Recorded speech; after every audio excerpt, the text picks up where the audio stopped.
사사기 11장 12절에서 28절입니다. 사사기 11장 12절에서 28절. 사사기 11장 12절에서 28절입니다. 한 절씩 교독하겠습니다. 입다가 암몬 자손의 왕에게 사자들을 보내 이르되 내가 나와 무슨 상관이 있기에 내 땅을 치러 내게 왔느냐 하니 암몬 자손이 왕이 입다의 사자들에게 대답하되 이스라엘이 애굽에서 올라올 때에 아르논으로부터 야복과 요단까지 내 땅을 정령했기 때문이니 이제 그것을 평화롭게 돌려달려 하니라. 입다가 암몬 자손의 왕에게 다시 사자들을 보내 그에게 이르되 입다가 이같이 말하노라. 이스라엘이 모압 땅과 암몬 자손의 땅을 점령하지 아니하였느니라. 이스라엘이 애굽에서 올라올 때에 광야로 행하여 홍해에 이르고 가데스에 이르러서는 이스라엘이 사자를 애굽 왕에게 보내어 이르되 청하건대 나를 내 땅에대로 지나가게 하라 하였으나 에돔 왕이 이를 듣지 아니하였고 또 그와 같이 사람을 모압 왕에게도 보냈으나 그도 허락하지 아니하므로 이스라엘이 가데스에 머물렀더니 그 후에 광야를 지나 에돔 땅의 모압 땅을 돌아서 모압 땅의 해 뜨는 쪽으로 돌아가 아르논 저쪽에 진쳤고 아르논의 모압으로 경계이므로 모압 지역 안에는 들어가지 아니하였으며 이스라엘이 헤스본 왕 곧 아모리 족속의 왕 시온에게 사자들을 보내어 그에게 이르되 청하건대 우리를 당신의 땅으로 지나 우리의 곳에 이르게 하라 하였으나 시온이 이스라엘을 믿지 아니하여 그의 지역으로 지나지 못하게 할 뿐 아니라 그의 모든 백성을 모아 야하스에 진치고 이스라엘을 치므로 이스라엘의 하나님 여호와께서 시온과 그의 모든 백성을 이스라엘의 손에 넘겨주시며 이스라엘이 그들을 쳐서 그 땅 주인 아모리 족속의 온 땅에 점령하되 아르논에서부터 야복까지와 광야에서부터 요단까지 아모리 족속의 온 지역을 점령하였느니라. 이스라엘 하나님 여호와께서 이같이 아모리 족속을 자기 백성 이스라엘 앞에서 쫓아내셨거늘 내가 그 땅을 얻고자 하는 것이 옳으니 내 신 그모스가 내게 주어 차지하게 한 것을 내가 차지하지 아니하겠느냐. 우리 하나님 여호와께서 우리 앞에서 어떤 사람이든지 쫓아내시면 그것을 우리가 차지하리라.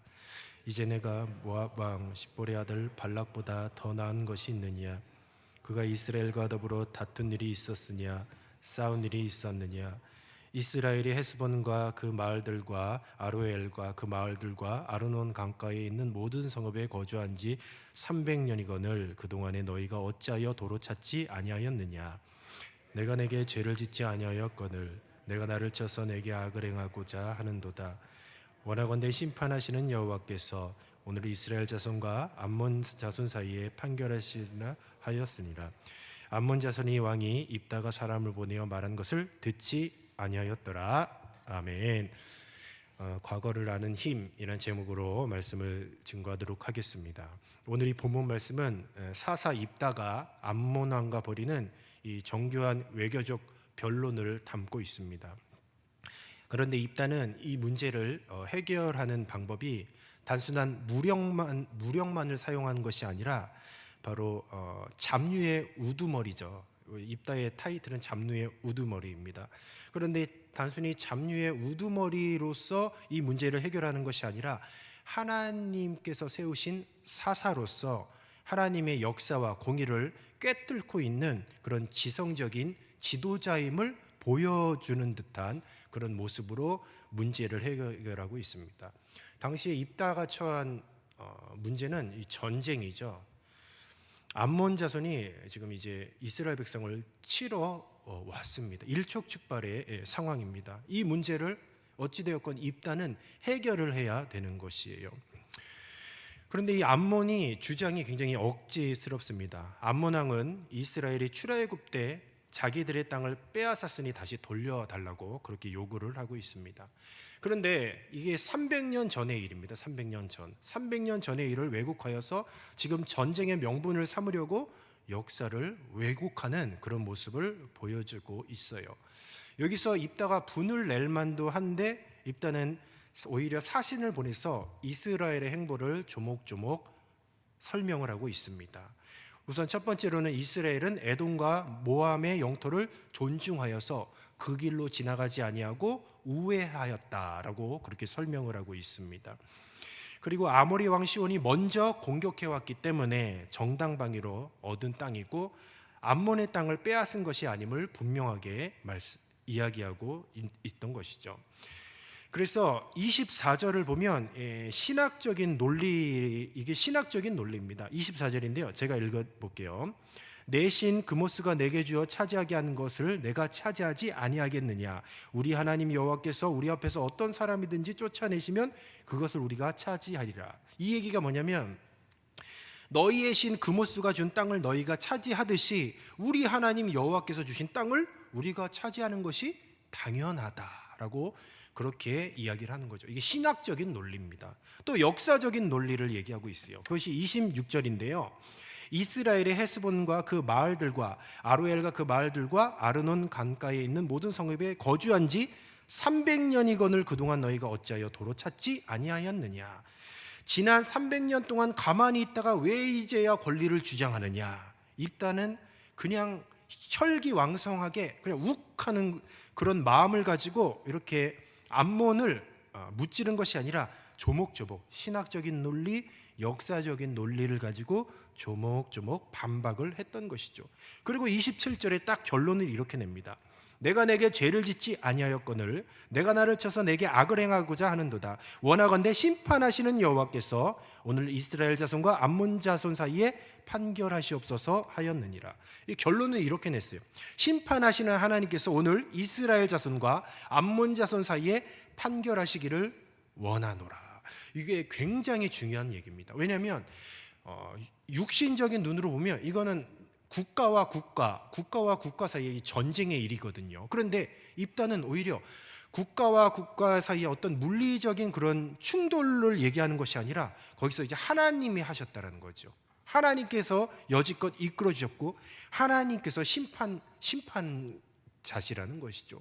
그러니까 갑자기 하나님을 얘기하는 거죠. 이것이 무엇이냐면 어떤 문제를 해결하는데 그것이 국가와 국가의 충돌 이전에 이것이 영적인 원리로 바라본 거죠. 영적인 원리로. 갑자기 하나님을 딱 개입을 시키는 것이죠. 이런 것들을 볼 때에 입단은 참으로 말씀에 능통한 지도자였다는 것을 우리가 알 수가 있어요. 입단은 광야 시절의 역사를 정확히 기억하고 있습니다. 이 광야 시절의 역사가 무엇이냐면 바로 애굽에서부터 이제 출애굽하여서 이스라엘 백성들이 가나안 땅에서 하나님께서 그 이루셨던 구원의 역사를 명확하게 알고 있었던 것이죠. 입다의 상황이 어땠냐? 지난번 기억하시죠? 돕당에 잡류와 어울렸던 그런 보잘것없는 사람이었습니다. 그런데 잡류와 어울리면서도 하나님의 일하심, 하나님의 어떤 그 말씀, 하나님의 역사하심에 대해서 묵묵히 공부하고 묵상했던 사사였던 것이죠. 그러니까 과거에 있었던 모든 사실을 정확하게 알고 있는 거죠. 과거에 하나님께서 어떻게 도우셨는지를 알기 때문에 지금 암몬이 쳐들어와도 정확하게 역사적인 논리와 신학적인 논리로 방박을 할 수 있는 것이고 결국은 하나님이 심판하시는 것이다. 하나님이 심판자다라고 그렇게 확신에 차서 얘기할 수 있는 것이죠. 오늘 이 말씀을 통해서 우리가 한 가지 기억해야 될 것이 있습니다. 우리가 인생을 살면서 참 이 고난의 환경에 처할 때가 있죠. 고난의 환경에 처했을 때에 과연 우리는 무엇을 해야 되는가를 한번 되짚어 볼 수가 있어요. 입다의 인생은 참으로 고난의 연속이었죠. 그냥 피해서 돕당에 거주하고 또 멋진 엘리트 그룹이 아니에요. 그냥 잡류들과 어울리며 살면서 그곳에 어떤 희망이 있었겠습니까? 그냥 늘 환경을 바라보면 절망이었을 것이요. 자, 그럼에도 불구하고 입다는 어떻게 된 일인지 그 고난의 환경, 척박한 땅 가운데서도 하나님의 말씀을 배우는 것에 게을리하지 않았어요. 그것이 어디에서 나타날 수 있느냐라고 한다면 입다가 자신의 처한 문제를 해결하는 방법이 하나님의 말씀을 잘 알았던 사람이었던 것이죠. 하나님의 과거에 도와주셨던 그 역사하심을 잘 알고 하나님의 말씀을 모른다면 이렇게 해결할 수가 없던 것이죠. 그렇다면 오늘 말씀을 통해서 저와 여러분의 질문을 하고 있어요. 과연 고난의 환경 가운데에 살고 있는 나는 지금 무엇을 하고 있는가? 고난의 환경에 처하면 주님을 원망하고 불평하고 교회에 나오네 안 나오네, 사명 감당하네 안 나오네, 이런 것을 하는 것이 아니라 그냥 묵묵히 내가 고난에 처했을지라도 주님 나에게 주신 말씀 묵묵히 잘 묵상하면서 주님의 말씀을 내 이 고난의 환경 속에서 그 말씀을 쌓아가는 그런 인생을 살고 있는가를 우리가 돌아봐야 하는 것이죠. 입다는 이 전쟁이 단순히 영토 전쟁 이전에 진리와 거짓의 싸움임을 알고 있었던 거예요. 그래서 암몬 왕이 거짓 명분을 하나님의 말씀, 하나님의 공의로 무너뜨리는 것이죠. 그래서 지금 이것은 눈으로 보여지는 물리적인 싸움이 아니라 입다는 그래도 하나님이 세운 사사여서 이런 영적인 비밀을 알았던 거죠. 물리적인 싸움이 아니고 이건 영적인 싸움이었던 거죠. 영적인 싸움. 영적인 싸움인데 이 영적인 싸움을 자꾸 물리적인 싸움으로 싸우려고 하니까 백전백패를 하는 거죠. 입다는 이 암몬과의 전쟁, 이 전쟁이 일어날 이런 환경 속에서도 하나님을 찾고 하나님의 말씀을 다시 한번 상고해 보았습니다. 그래서 이 싸움은 영적인 싸움임을 깨닫게 되었던 것이죠. 그래서 우리는 이 고난의 환경 속에서 절대로 하나님을 원망하거나 불평할 것이 아니에요. 오히려 이 입다와 같이 늘 고난의 환경 속에서도 하나님의 말씀을 잘 붙들어야 하는 줄로 믿습니다. 왜냐하면 우리 성도의 신앙생활은 늘 공격입니다. 우리가 눈에 보여지는 그런 공격이 다가 아니라 눈에 보이지 않는 공중것에 잡은 사단이 늘 우리의 마음을 괴롭히고 있어요. 저희 가정에 부부싸움을 제일 많이 하는 요일이 언제인지 아십니까? 부부싸움을 제일 많이 하는 요일 무슨 요일일까요? 월요일이요? 아닙니다. 월요일날 왜 싸워요? 쉬어야지. 토요일이에요. 왜 토요일인지 아세요? 항상 토요일날 기분 좋게 이제 자고 내일 사역 열심히 하려고 그러면 뭔가 부부싸움 할 거리가 딱 생기는 거예요. 그럼 만약에 거기서 제가 혈기를 부리고 이제 싸움이 붙었다 그러면 이제 주일 아침부터 찜찜한 마음으로 이제 사역을 감당하는 거죠. 사단은 바로 그걸 노리는 거예요. 주의 일을 딱 하려고 하면 이제 그 직전에 물리적인 싸움이 아니에요. 뭔가 남편과 아내와의 물리적인 싸움이 아니라 이 공중권세 잡은 사단의 싸움인데, 근데 그걸 모르고 초반에는 어떻게 합니까? 나를 공격해? 어디 한번 해보자. 그래서 끝까지 싸우는 거예요. 그래서 체력이 고갈되고 정신적으로 피폐해져서 주일날 딱 강단에서 설교가 되겠습니까? 죽쓰는 거죠. 사단은 그걸 공격하는 거예요. 근데 이 영적인 원리를 알면 토요일날 아무리 나를 괴롭히고 공격해도 걔는 지서라, 열차는 간다, 이런 정신으로. 왜? 이게 영적인 원리를 알기 때문에, 사단이 공격하는 걸 알기 때문에 그 배후의 세력이 뭔지를 알면 공격 안 하는 거예요. 그 공격에서 지혜롭게 해결하는 거예요. 저만 그럴까요? 마찬가지, 우리 성도님들도 마찬가지죠. 저와 여러분이 주님께서 맡겨진 사명이 있고 직분이 있죠. 그 사역을 감당하기 딱 어떤 귀한 행사가 있거나 아니면 누구를 전도해야 되거나 아니면 내가 어떤 뭐 대표기도 하는 날, 그럼 그 전날에 어떻게 합니까? 사단이 마음을 들쑤시는 거예요. 이런 일이 있고 저런 일이 있고 마음을 들쑤시는 거. 그러니까 항상 이제 저는 설교 전에 마음을 잘 가다듬어요. 설교 전에 꼭 무슨 일이 있어요. 어떤 안 좋은 전화를 받든지 아니면 뭔가 외부로부터 어떤 일이 생기든지 꼭 있어요. 그러니까 항상 그 영적인 원리를 기억하면서 항상 시험에 들지 않기를 잘 다스려야 되는 거죠. 그러나 쉽지는 않죠. 혈기가 있고, 그러니까 막 욱할 때도 있고 실수할 때도 있다라는 거죠. 이런 부분에서는 입다는 혈기를 내세우지 않았어요. 오히려 이런 영적인 원리를 딱 꿰뚫어서 그 영적인 원리에서 잘 어떻게 하면 이 영적인 원리를 잘 사용하여서 선용하여서 이 위기를 모면할까를 고민했던 것이죠. 우리가 말씀을 한번 살펴보도록 하겠습니다. 에베소서 6장 12절에서 13절인데요. 같이 한번 읽어볼게요. 시작. 우리의 씨름은 혈과 육을 상대하는 것이 아니요 통치자들과 권세들과 이 어둠의 세상 주관자들과 하늘에 있는 악의 영들을 상대함이라. 그러므로 하나님의 전신갑주를 취하라. 이는 악한 날에 너희가 능히 대적하고 모든 일을 행한 후에 서기 위함이니라. 아멘. 우리의 씨름이 혈과 육을 상대하는 것이 아니래요. 통치자들과 권세자들과 이 어둠의 세상의 주관자들, 바로 하늘에 있는 악한 영들을 상대함인 줄로 믿습니다. 그렇다면 우리의 모든 이 싸움, 물리적인 이 충돌, 내 가족들, 친구들, 우리 성도들과의 어떤 교통하면서 그런 충돌이 있을 수도 있고 의견 충돌이 있을 수 있어요.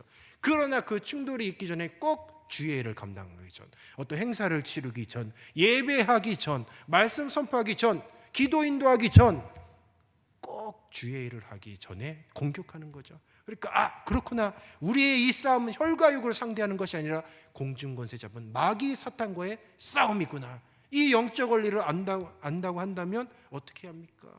물리적인 충돌을 피하는 거예요. 그러면서 하나님의 전신갑주를 취하래요. 왜냐하면 악한 날에 너희가 능히 대적하고 모든 일을 행한 후에 서기 위한 것이죠. 항상 우리는 수비적인, 그러니까 악한 마귀 사단이 우리를 공격하면 우리는 항상 수비만을 생각하는데, 에베소서 6장 17절에 보면은 공격 무기가 한 가지 딱 있어요. 무엇이냐면 구원의 투구와 성령의 검 곧 하나님의 말씀을 가지라라고 말씀하고 있어요. 보십시오. 사단이 공중권세 잡은 사단이 공격하는데 유일한 공격 무기가 뭐냐면 성령의 검이래요. 근데 이 성령의 검 곧 하나님의 말씀이니라 라고 이야기하고 있어요. 오늘 입다가 이 암몬으로부터의 물리적인 공격을 어떻게 극복을 했느냐, 바로 이 영적인 공중권세 잡은 사단을 향해서 성령의 검 곧 말씀으로 극복한 줄로 믿습니다. 그렇다면 우리가 이 고난 가운데 우리들이 해야 될 것은 원망하고 불평할 게 아니라 치열하게 말씀을 읽어야 되고, 치열하게 말씀을 묵상해야 돼요. 치열하게 생명을 걸고 큐티해야 되고, 날마다 하나님의 말씀을 우리의 심령 위에 차곡차곡 쌓아넣어야 되는 것이요. 왜냐하면 늘 수비만 할 수는 없잖아요. 공중권세 잡은 사단이 우리를 공격하면 우리도 말씀의 검으로, 성령의 검으로 우리도 무찔러야 한다라는 것이죠. 입다는 300년 전에 하나님의 행하신 일을 바로 어제 일처럼 꿰뚫고 있었습니다. 이것이 무엇입니까? 입다의 손에는 말씀의 검이 들려져 있었던 것이죠. 바로 이것이 이 대적의 길을 확 꺾어버리는 그런 힘이 되었던 것이에요. 사탄은 계속해서 끊임없이 우리 과거의 실수를 들춰내고 계속해서 우리를 두려움에 떨게 하고 우리를 영적으로 공격한다는 것이죠. 그러나 우리를 붙드시는 하나님의 약속의 말씀을 붙잡고 과거에 베푸셨던 그 은혜의 기억을 날마다 꺼내고 주님의 말씀을 선포할 때에 우리의 영적인 승리가 눈앞에 있을 줄로 있습니다. 그래서 우리의 영적인 기억력이 무엇이냐? 영적인 경쟁력입니다. 결국 이 영적인 기억력이 무엇이냐? 주님의 말씀이죠. 내가 주님의 말씀을 붙잡고 위기를 극복했던 그 간증거리들이 결국 무엇이냐? 우리의 영적인 경쟁력인 거예요. 제가 저 신방을 이렇게 따라가면 우리 어르신들, 성도님들이 옛날 이야기를 이렇게 해주시더라고요. 그러면서 이런 얘기 저런 얘기를 들으면 참 우리 어르신들, 우리 신앙의 선배님들이 신앙생활을 어떻게 했냐면 이건 존경하는 의미에서 얘기하는 거예요. 미련하게 하셨구나. 참 정말 미련하게 하셨. 오늘도 이렇게 들은 얘기가, 예전에 밥을 했는데 가마솥 했대. 가마솥에 밥을 하고, 그리고 얼마 전에 우리 효도관광 갔었다고 했죠. 효도관광을 가면 그때 내가 깜짝 놀랐어요. 도시락을 싸갔다 그래서 깜짝 놀랐어요. 얼마나 힘들었을까? 얼마나 힘들었을까? 항상 주의 일을 하는데 몸을 아끼지 않고 그냥 내 자신이 갈려 나가는 것처럼 그렇게 정말 계산하지 않고 미련하게 주의 일에 헌신했던 그런 이야기들을, 신앙 간증거리죠. 이런 간증거리들을 많이 이제 듣게 됩니다. 그런 것들을 보면서, 그런 이야기를 들으면서, 이게 우리 과거의 간증이잖아요. 과거의 간증. 이런 것들을 과연 제가 생각하기에는 이 젊은 세대들이 과연 이런 걸 이해를 할까? 젊은 세대들은 이런 걸 이해를 할까라는 그런 생각을 했어요. 물론 이렇게 편하게, 요즘엔 좀 편하게 신앙생활하는 것이 대세지만, 예전에는 정말 몸과 마음을 다해서, 특별히 정말 내 육신을 던져가면서 그렇게 충성되이 사명을 감당했던 그런 우리 신앙의 선배님들의 이야기를 참으로 듣게 됩니다. 오늘 이 말씀을 통하여서 우리가 한 가지 기억해야 될 것이 있어요. 우리는 늘 고난 가운데서 살고 있습니다. 지금 급변하는 시대예요. 지금 AI 시대죠. 이제 AI 시대가 도래하는데, 바로 이 AI 시대는요, 우리가 어느 정도의 파급적인 시대냐면요, 처음에 스마트폰 나왔을 때 세상이 확 뒤집어졌거든요. 그리고 코로나 시절에 세상이 뒤집어졌죠. 그것보다 더 급변하는 시대가 AI 시대예요. 그러니까 지금 직업이 없어지고 막 AI 시대에 발맞춰서 지금 어떻게 살아야 될지를 다 고민하고 있어요. 지금은 경제적으로는 지금 엄청나게 IMF보다 더 힘든 시기가 올 것이라고 전문가들이 지금 전망하고 있어요. 출산율은 최저예요. 그리고 전쟁으로 인해서 유가가 상승하고 있습니다. 우리는 늘 고난 가운데에 살고 있습니다. 고난 가운데 살고 있어요. 그런데 항상 이 고난 가운데에 이 세상은, 사단 마귀는요, 그냥 고난 가운데에 우리를 가만히 내두지 않아요. 우리들에게 질문을 던지는 거예요. 질문을. 도대체 네가 누군데? 너는 왜 하나님을 믿냐? 너 도대체 예배하냐? 라고 그렇게 딱 질문을 던지는 거죠. 입다는 적어도 이 고난 가운데에 사단이 던진 질문에 대답했어요. 왜냐하면 그는 성령의 검, 말씀을 붙잡고 있었기 때문이에요. 사랑하는 우리 성도 여러분, 우리도 이런 급변하는 세대, 그리고 엄청나게 힘든, 이 먹고 살기도 힘들고 참으로 힘든 이 세상 가운데에 우리도 질문을 이제는 듣게 될 거예요. 출산율이 최저인데 앞으로 이 몸된 교회를 어떻게 이끌어갈 거냐고, 이제 우리들에게 툭 던진 이야기입니다. 그리고 코로나 때 한국교회에 무슨 질문이 던져졌습니까? 예배가 무엇이냐라고 질문했잖아요. 코로나를 통해서. 그래서 우리가 처음에 대답 잘 못했잖아요.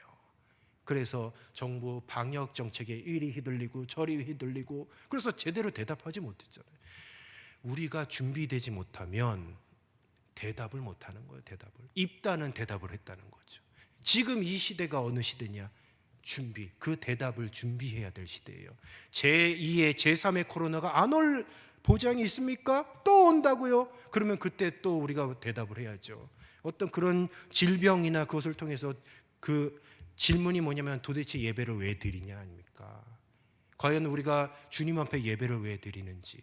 요즘에 그 예배 드리면서 우리가 코로나 때문에 인터넷, 유튜브로 이제 송출하고 그러면서 예배의 어떤 문화가 완전히 바뀌었잖아요. 아직까지 그 문제에 대해서 우리가 뚜렷한 과연 답을 내리고 있는가? 저 현장 예배가 맞나? 아니면 그곳에서 드리는 예배도 예배냐? 뭔가 뚜렷한 답을 내리고 정의를 내리고, 도대체 우리가 예배가 무엇인가? 그리스도인에게 예배가 무엇이냐? 명확하게 답을 이제는 내려야 되지 않겠습니까? 우리는 끊임없이 사단 마귀가 고난을 통해서 질문을 해요. 질문을. 그리스도인이 뭐냐? 도대체 예배가 뭐냐? 전도가 뭐냐? 선교가 뭐냐?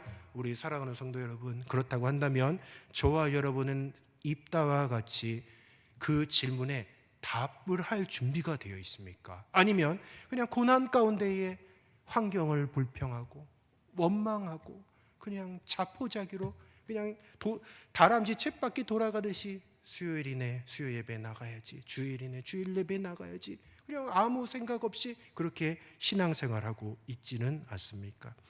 암몬왕의 위협 앞에 입다는 비굴하게 협상하지 않았어요. 잘못된 주장에 대해서 논리적이고 당당하게 반박했습니다. 그리스도인으로서 세상의 가치관이나 부당한 요구에 부딪힐 때에 우리가 무조건 피하는 것이 능사가 아니에요. 왜 우리가 이 길을 가는지, 하나님의 법이 무엇인지 우리가 온유하고 단호하게 말할 수 있는 준비가 돼야 할 줄로 믿습니다. 말씀을 정리하도록 하겠습니다. 이제 우리가 다음 달이 되면 동원교회 52주년이 되더라고요. 52주년이 되면 우리 믿음의 다음 세대들에게 우리가 언젠가는 대답을 해줘야 될 것 같아요. 한번 그런 질문을 할 것 같습니다. 동원교회 신앙생활을 어떻게 하셨습니까? 동원교회를 어떻게 사랑하셨습니까? 그런 질문을 하면 과연 우리 성도님들 어떻게 대답하시겠어요? 왜냐면 우리 다음 세대들이 궁금하거든요. 저도 솔직히 알고 싶습니다. 과거에는 그렇게 정말 몸을 쓰고 애를 쓰고 정말 이것저것 재지 않고 계산하지 않고 그렇게 주의 일에 목숨을 걸고 달려들었어요. 그런 생명을 걸고 신앙생활했던 바로 그 정신, 우리 다음 세대들이 궁금해할 것 같아요. 그렇다면 우리 다음 세대들에게 그런 답을 우리가 해줘야 되지 않을까 생각이 되어집니다. 입다는 자신의 변론이 뛰어났음에도 불구하고 결국 승패는 여호와께 달렸다라고 그렇게 고백을 하고 있어요. 최선을 다해 준비하고 소통했지만 결과에 대해서는 하나님을 신뢰하고 하나님의 판결하신다는 그런 믿음을 갖고 나아갔다라는 것이죠.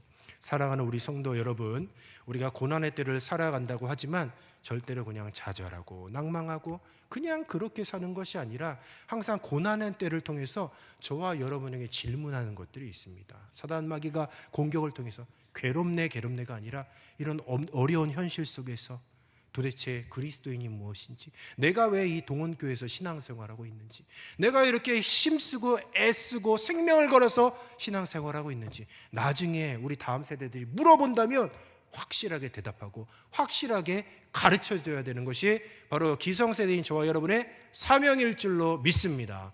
오늘 수요예배 끝나고 저기 청년들이 있는데 다 물어보세요. 우리 어르신들한테 다 물어보시죠. 동원교회를 왜 사랑했냐고, 왜 이 수요예배 자리에 앉아있냐고, 왜 지금 이 시간까지 주님의 몸되기를 끝까지 사랑하냐고 물어보시기 바랍니다. 그렇다면 우리 성도님들 대답할 준비 되셨어요? 꼭 대답하시고 오늘 집에 이렇게 편히 가시기를 주님의 이름으로 축원합니다. 기도하겠습니다. 생명의 주님 참으로 감사합니다. 고난의 현장 속에서도 입다는 주님을 원망하거나 불평하지 아니하고 하나님의 말씀을 그의 심령 위에 차곡차곡 쌓아 놓았습니다. 결정적인 순간에 답을 내려야 될 때에 하나님의 말씀의 검으로 입다는 당당하게 답을 내놓았습니다. 주님, 환경의 어려움에 처할 때에, 고난 가운데 있을 때에, 또 믿음의 다음 세대들이 우리를 바라볼 때에 우리는 답을 담대하게 내릴 준비가 되어 있는지 오늘 말씀을 통하여 상고하여 보았습니다. 아직까지 명확하게 그리스도인이 무엇인지, 우리가 왜 신앙생활을 해야 되는지, 우리가 왜 주님 앞에 헌신해야 되는지 답을 내리지 않았다라고 한다면 주님의 말씀을 더 사모하게 하여 주시고 하나님의 말씀을 애독하게 하여 주셔서 답을 알게 하여 주시고 우리 믿음의 다음 세대들에게 잘 가르쳐 줄 수 있는 성숙된 성도가 되게 하옵소서. 감사하며 예수님의 이름으로 기도드리옵나이다. 아멘.